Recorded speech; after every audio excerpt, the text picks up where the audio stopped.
2026ஆம் ஆண்டுக்கான ராசி பலன்கள் மகர ராசிக்கு எப்படி இருக்க போகுது அப்படிங்கிறத பற்றி பார்க்கலாம்.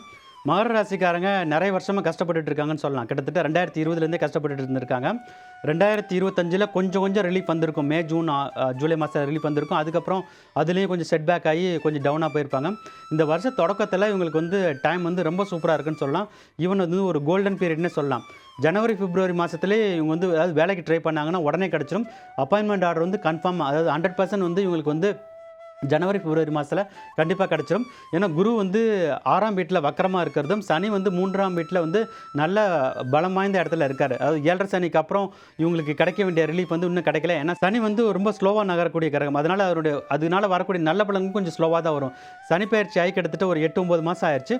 ஸோ இது 2வது வருஷம். ஸோ இந்த வருஷத்தில் இவங்களுக்கு நல்ல பலன்கள் அதிகமாக கிடைக்க ஆரம்பிச்சிடும். ஸோ சனி இந்த வருஷம் முழுவதுமே ரொம்ப சாதகமான நிலையில் இருக்கிறதால நல்ல பலன்கள் கிடைக்கும். அதே மாதிரி நிறைய இடத்துல அவமானப்பட்டிருப்பாங்க. அந்த அவமானத்தை விட்டு கம்ப்ளீட்டாக வெளில வந்துடுவாங்க. ஹெல்த் ப்ராப்ளமாக இருக்கட்டும், இல்லை ரிலேஷன்ஷிப்பாக இருக்கட்டும், இல்லை கெரியராக இருக்கட்டும், ஃபைனான்ஸாக இருக்கட்டும், என்னென்ன ப்ராப்ளம் எவ்வளோ தான் கஷ்டப்பட்டிருந்தாலும் இருக்கிற எல்லா ப்ராப்ளத்தையும் விட்டு 100% கம்ப்ளீட்டாக வெளில வரக்கூடிய அளவுக்கு இவங்களுக்கு டைம் சூப்பராக இருக்குன்னு சொல்லலாம். இதுக்கு அடுத்து இவங்களுக்கு சனி பகவான் 3ஆம் வீட்டில் இந்த வருஷம் முழுவதும் இருக்கார். ஆனால் குரு பகவான் 7ஆம் வீட்டான கடத்தர ஸ்தானத்துக்கு போயிடுவார். அது இவங்களுக்கு சுபகாரியங்கள் நடத்துறதுக்கு ரொம்ப ஒரு உகந்தமான காலகட்டமாக இருக்குது. ஸோ 4-5 வருஷமாகவே மேரேஜுக்கு ட்ரை பண்ணவங்களுக்கு மேரேஜ் கண்டிப்பாக ஆகிடும். ஸோ அவரவர் வயதிற்கு ஏற்றால் போல் அனைத்து சௌபாக்கியங்களும் நிறைந்து கிடைக்கக்கூடிய நல்லது ஒரு வருஷமாக மகர ராசிக்கு இந்த 26ஆம் ஆண்டு முழுவதுமே கண்டிப்பாக இருக்குங்கிறத சொல்லலாம்.